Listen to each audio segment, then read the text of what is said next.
Welcome to సనేదా TV. Drugs సరఫరా చేస్తున్న అంతర్రాష్ట్ర డ్రగ్స్ ముఠాను అదుపులోకి తీసుకున్న రాచకొండ పోలీసులు. Rachakonda commissionerate Balapur police station Madhya Pradesh మధ్యప్రదేశ్ రాష్ట్రానికి చెందిన అనీఫ్ షా, సిద్దక్ షా తండ్రి కొడుకులు ఇద్దరు కలిసి నగరాన్ని హెరాయిన్ తెచ్చి ఇక్కడ సరఫరా చేస్తున్నారు. పోలీసులకు అందించిన విశ్వసనీయ సమాచారం మేరకు బాలాపూర్ పోలీసులతో కలిసి మహేశ్వరం ఎస్ఓటి పోలీసులు నిందితులను అదుపులోకి తీసుకున్నారు. వారి వద్ద నుండి నిషేధిత హెరాయిన్ 100 గ్రాములు, 13,000 నగదు, 3 సెల్ ఫోన్లు స్వాధీనం చేసుకున్నారు. వీటి విలువ బహిరంగ మార్కెట్లో 12 లక్షల రూపాయల వరకు ఉంటుందని రాచకొండ కమిషనర్ సుధీర్ బాబు మీడియాకు తెలియజేశారు. పేద కుటుంబానికి చెందిన ఈ కుటుంబం మధ్యప్రదేశ్ రాష్ట్రం నుండి నగరానికి వచ్చి ఇక్కడ స్క్రాప్ దుకాణం నడిపిస్తున్నట్లు, దీనిలో కుటుంబ పోషణ కష్టం కావడంతో కొడుకు సిద్దిక్ షాతో కలిసి ఈ డ్రగ్స్ వ్యాపారం చేస్తున్నట్లు పోలీసులు తెలిపారు.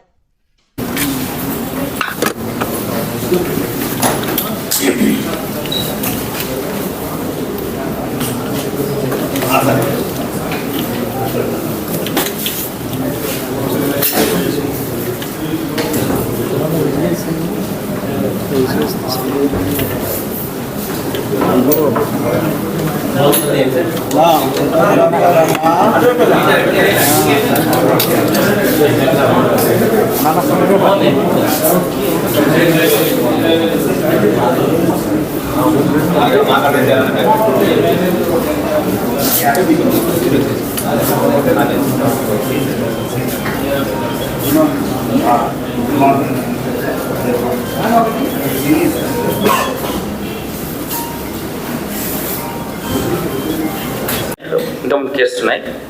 ఇంతకుముందు వీళ్ళను పట్టుకోవడం జరిగింది.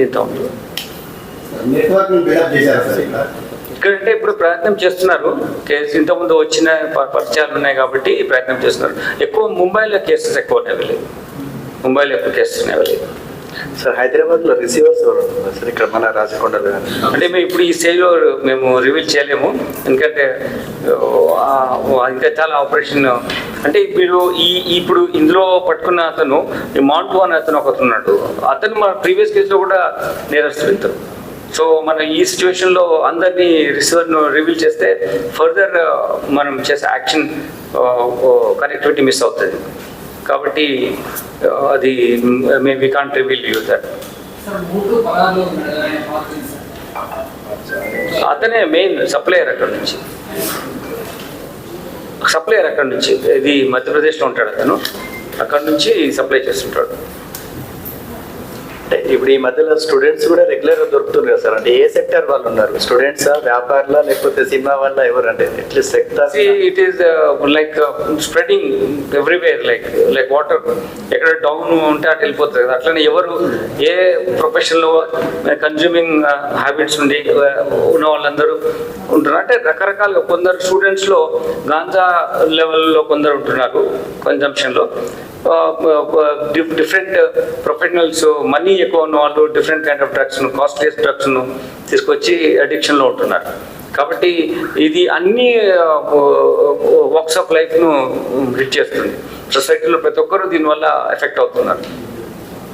స్టూడెంట్ ఎక్కువ గంజాయిలోనే ఎక్కువ వాడుతున్నారని అంటే ఎక్కువ అని కాదు, వాళ్ళకు కొంచెం అందరి దగ్గర ఎక్కువ డబ్బులు ఉండవు కదా, కొంచెం తక్కువ రేట్లు వీటన్నిటిలో దాంట్లో ఉంటుంది. Maybe one of the reasons అట్లా.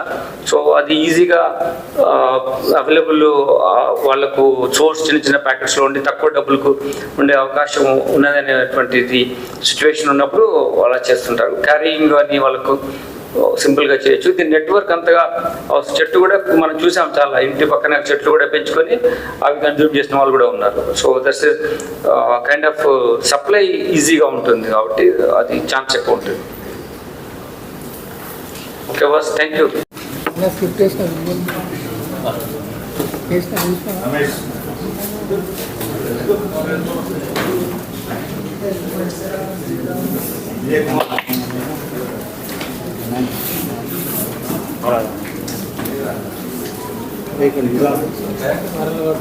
Only one photos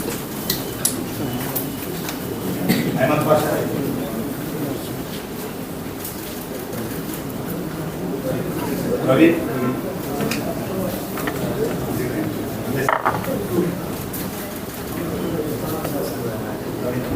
Sir,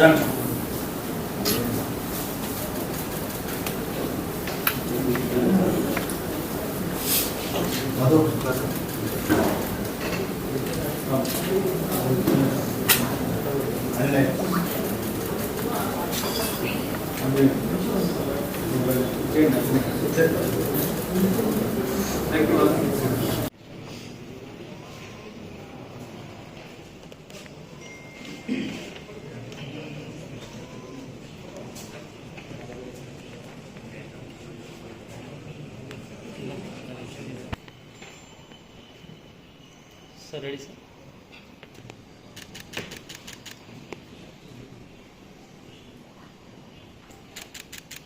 Madhya Pradesh, Mumbai important areas ఎక్కువగా ఇప్పుడు ఫ్రీక్వెంట్ గా డ్రగ్ ట్రాన్స్పోర్ట్ చేస్తున్నారు. అందులో భాగంగానే హైదరాబాద్ లో కూడా దీంట్లో ముఖ్యంగా ఏంటంటే ఇతని హనీఫ్ అనే నేరస్తుడు ఇంతకుముందు ఇందులో సిద్దిక్ అనే అతని కొడుకుతో వ్యాపారం చేస్తున్నాడు. తండ్రి కొడుకు కలిసి ఈ వ్యాపారం మన రాష్ట్రాన్ని డ్రగ్ ఫ్రీ ఒక ప్రాంతంగా చేయాలని పోలీస్ శాఖ కృతనిశ్చయంతో ఉంది. ప్రభుత్వం కూడా దానిపైన చాలాసార్లు నిర్దిష్టమైన ఆదేశాలు ఇచ్చింది. దాంట్లో భాగంగానే టాస్క్ ఫోర్స్ ఆఫీషియల్స్ చేసినటువంటి ఈ ఇంపార్టెంట్ ఆపరేషన్లో ఒక interstate criminal gang involve father and son ఇద్దరు ఉన్నటువంటి గ్యాంగ్ను అరెస్ట్ చేయడం జరిగింది. వీళ్ళు రాజస్థాన్, మధ్యప్రదేశ్, ముంబై ఇంపార్టెంట్ ఏరియాస్ ఈ ఎక్కువగా ఇటువంటి డ్రగ్స్ దొరికే ప్రాంతాల్లో కనెక్షన్ పెట్టుకొని ఫ్రీక్వెంట్గా డ్రగ్ ట్రాన్స్పోర్ట్ చేస్తున్నారు. అందులో భాగంగానే హైదరాబాద్లో కూడా వాళ్ళకు అమ్మాలని చెప్పే ఉద్దేశంతో ఇక్కడికి వచ్చినప్పుడు మనకు వాళ్ళపైనటువంటి అడ్వాన్స్ ఇన్ఫర్మేషన్ ప్రకారం వాళ్ళను పట్టుకోవడం జరిగింది. దీంట్లో ముఖ్యంగా ఏంటంటే ఇతను హనీఫ్ అనే నేరస్తుడు ఇంతకుముందు ఇతను కూడా అక్కడ అరెస్ట్ అయి ఉన్నాడు మధ్యప్రదేశ్లో, సేమ్ కైండ్ ఆఫ్ ఈ డ్రగ్ పెడ్లర్గా యాక్టివిటీలో. అలానే అతను సన్ ఇందులో సిద్దిక్ అనే అతని కొడుకుతో ఈ వ్యాపారం చేస్తున్నాడు. తండ్రి కొడుకులు కలిసి ఈ వ్యాపారం చేస్తున్నారు. ఫస్ట్ వాళ్ళకు చిన్న స్ట్రాప్ బిజినెస్ ఉండేది, అది అందులో ప్రాఫిట్ రాకపోవడం మూలంగా కాస్మెటిక్ బిజినెస్ చేయడానికి వాళ్ళు ప్లాన్ చేస్తారు. కాస్మెటిక్ దాంట్లో నష్టాలు రావడం మూలంగా ఈజీ మనీ, ఫాస్ట్ బక్ కోసం ఈ డ్రగ్ పెడ్లింగ్ యాక్టివిటీలో ఇన్వాల్వ్ అయినారు. మీరు ఇంతకుముందు ఒక ఓల్డ్ మూవీ ఉంది, Hindi movie, what you call వందే హాత్ అని, Amitabh Bachchan and some other hero actors అని ఉంటారు. దీంట్లో ఏంటంటే ఫాదర్ కొడుకును దొంగను తయారు చేస్తాడు. సేమ్ వే ఫాదరే కొడుకును డ్రగ్ పెడ్లింగ్లో పెడ్లర్గా తయారు చేసి డిఫరెంట్ స్టేట్లో అమ్మే విధంగా చేశాడు. మీరు చూసారు, ఆయన చూస్తే మీరు అన్అజ్యూమింగ్గా ఉంటాడు. ఇట్లా ఇతను ఇంత పెద్ద పెడ్లర్గా డిఫరెంట్ స్టేట్స్లో డిఫరెంట్ ఆపరేషన్ చేస్తున్నాడా అని మనకు అనుమానం రాకుండా ఉంటుంది. తర్వాత అతను సన్తోనే చేస్తున్నాడు. సో మనం ఎప్పుడన్నా ఏదన్నా ఆపరేషన్లో సెర్చ్ చేయడం కానీ ఇన్ఫర్మేషన్ కానీ మనం అతను చూసి మన పోలీస్ కానీ వేరే ఎవరైనా కానీ అంతగా నమ్మలేము, వీళ్ళు ఇట్లా ఉంటారని చూసే అటువంటి మనము సస్పీషియస్గా చూడాల్సిన సిచ్యువేషన్ లేనటువంటి కన్స్పిక్యూస్ బిహేవియర్ ఉంటుంది. దానివల్ల వాళ్ళు ఈజీగా డిఫరెంట్ స్టేట్స్కు స్ప్రెడ్ అయ్యి ముంబై లాంటి ప్లేస్లో అమ్మడం, మధ్యప్రదేశ్ నుంచి రాజస్థాన్ రూట్స్ నుంచి కూడా వీళ్ళు ఆపరేట్ చేసి హైదరాబాద్లో కూడా అమ్మడానికి వచ్చారు. అంటే వీళ్ళు గాంజా లాంటి యాక్టివిటీ అయితే మీకు చాలా సార్లు మనం పట్టుకున్నాం. బట్ హెరాయిన్ 100 grams చాలా important. Only particular group of addicts ఈ కన్జ్యూమర్స్కే తీసుకుంటారు కాబట్టి higher level of receivers, higher level of consumers కోసం అమ్మడానికి కోసం ఇక్కడ రావడం జరిగింది. వీళ్ళు ఇట్లా వీళ్ళు వచ్చినప్పుడు ముఖ్యంగా అక్కడ నుంచి ట్రాన్స్పోర్ట్ అవుతూ బస్సులో ఎక్కువ వస్తున్నారు. ప్రైవేట్ బస్సెస్ మీద మన నగరానికి వచ్చి ఇక్కడ ఉన్నటువంటి వాళ్ళకు పాత కాంటాక్ట్స్లో అని వీళ్ళను మాట్లాడి ముంబై నుంచి కూడా ఉన్నటువంటి కాంటాక్ట్స్లో వీళ్ళు మన ఇక్కడ ప్రాంతాల వాళ్ళు కానీ మధ్యప్రదేశ్ ప్రాంతం వాళ్ళు కానీ ముంబై వెళ్ళినప్పుడు అక్కడ కనెక్షన్లో ఉన్నట్టు వాళ్ళతో ఇక్కడికి ఇంటరాక్షన్లో ఉంటూ ఇక్కడ కొత్త వాళ్ళను కానీ లేకపోతే ఎగ్జిస్టింగ్ వాళ్ళతో కాంటాక్ట్లో ఉండాలనే ఉద్దేశంతో చేస్తున్నారు. వీళ్ళు both the ways peddlers and kind of ఇక్కడ ట్రాన్స్పోర్ట్ చేస్తున్నారు, వాళ్ళు అడిక్షన్లో ఉన్నారు. అంతేకాకుండా ఇంపార్టెంట్ నెట్వర్క్ బిల్డ్ చేయడంలో కూడా they are playing important role. Then వాళ్ళ ఒక కుటుంబం వ్యాపారం లాగా తండ్రి కొడుకులు కలిసే ఇది చేస్తున్నారు కాబట్టి అంత ఈజీగా పోలీస్ పట్టుకోవడానికి అంత అవకాశం తక్కువ ఉండే విధంగా ఎక్స్పోజ్ కాకుండా ఇటువంటి యాక్టివిటీ చేస్తున్నారు. బట్ స్టిల్ వాళ్ళు ఆ స్టేట్లో పట్టుబడ్డారు కాబట్టి వేరే స్టేట్స్లో యాక్టివిటీ చేయాలి. ఇప్పుడు మనకు పట్టుకున్న తర్వాత మళ్ళీ ఇంకో స్టేట్ చూస్ చేసుకునే అవకాశం ఉంటుంది కాబట్టి ఇంకొక యాక్టివిటీలో వేరే ఎవరు ఉన్నారో వాళ్ళని కూడా పట్టుకొని ఎంటైర్ నెట్వర్క్ను అన్రావెల్ చేస్తాం. Thank you. బోనాలు ఫెస్టివల్ అనేది మన తెలంగాణ సంస్కృతికి నిదర్శనం. మనం చాలా రకమైనటువంటి మొక్కులు, చాలా రకమైనటువంటి మన యొక్క ఫ్యూచర్ ప్రాస్పెక్ట్స్, చాలా రకాలైనటువంటి అభద్రతలు మనిషిలో ఉంటాయి కాబట్టి అవన్నింటినీ తీర్చే తల్లిగా మనము అమ్మవారిని మన వాళ్ళు పూజ చేసి ఈ బోనాల్లో నిష్టగా వాళ్ళు ఈ పండుగ జరుపుకుంటారు. ఈ సందర్భంగా మనకు ఒక 400 కానీ ఎక్కువ టెంపుల్స్లో మన ఎన్టీఆర్ రాచకొండ లిమిట్స్లో ఈ బోనాల పండుగ జరుగుతాయి.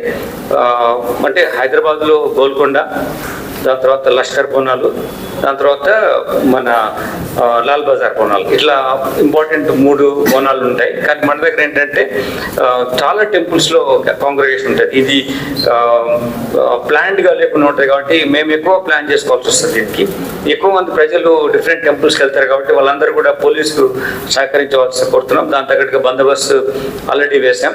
మొహర్రం కూడా నిన్న 19th డే అయింది, 2 రోజులు అట్లా ఈ పండుగ టైంలో కూడా ఉంటుంది కాబట్టి అందరూ మత సామరస్యంతో అందరూ ఫెస్టివిటీ బాగా జరుపుకోవాలి, భక్తి శ్రద్ధలతో చేసుకోవాలి. అన్ని మతాలు ఒకటి అనే ఉద్దేశంతో ఉండాలి కాబట్టి అందరూ బాగా ప్రశాంతంగా పండుగ చేసుకోవాలని మేము పోలీస్ డిపార్ట్మెంట్ తరఫున కోరుతున్నాం. ఎటువంటి సహాయ సహకారాలు ఉన్న ట్రాఫిక్ పరంగా కానీ మహిళా భద్రత పరంగా కానీ మా షీ టీమ్స్ ఉంటాయి. ట్రాఫిక్ పోలీస్, ట్రాఫిక్ రెగ్యులేషన్ ఉంటారు. క్రైమ్ దొంగతనాలు ఏమన్నా అవ్వడానికి కూడా ప్రివెంట్ చేయడానికి మా క్రైమ్ టీమ్స్ ఉంటాయి. లా అండ్ ఆర్డర్ పర్స్పెక్టివ్లో law and order officials already బందోబస్తుకి ప్లాన్ చేస్తున్నారు. కాబట్టి ప్రతి సంవత్సరం ఏదైతే ప్రశాంత వాతావరణంలో బోనాలు జరుగుతాయో ఈసారి కూడా అదే విధంగా బోనాలు ప్రశాంత వాతావరణంలో జరిపే విధంగా ఏర్పాటు చేయడం జరిగింది. మా ఏఆర్ సిబ్బంది అలాగనే మా టాస్క్ ఫోర్స్ అధికారులు అందరూ కూడా దీంట్లో బోనాలు సెలబ్రేషన్స్లో బందోబస్తును నిర్వర్తిస్తున్నాం. ముఖ్యంగా ఏంటంటే ప్రజలు వాళ్ళ పండుగ చేసుకుంటుంటారు, వాళ్ళ బోనాలు అమ్మవారికి ఇస్తారు. ప్రజలే వాళ్ళకి ఫెసిలిటీ చేయడమే మాకు ప్రియమైన పండుగ. సో ఆ పండుగ బాధ్యతను మా అధికారులు అందరూ తీసుకొని మంచి వాతావరణంలో ప్రజలు ఈ పండుగను సెలబ్రేట్ చేసే విధంగా ప్రజలకు సహకరిస్తాం. Thank you.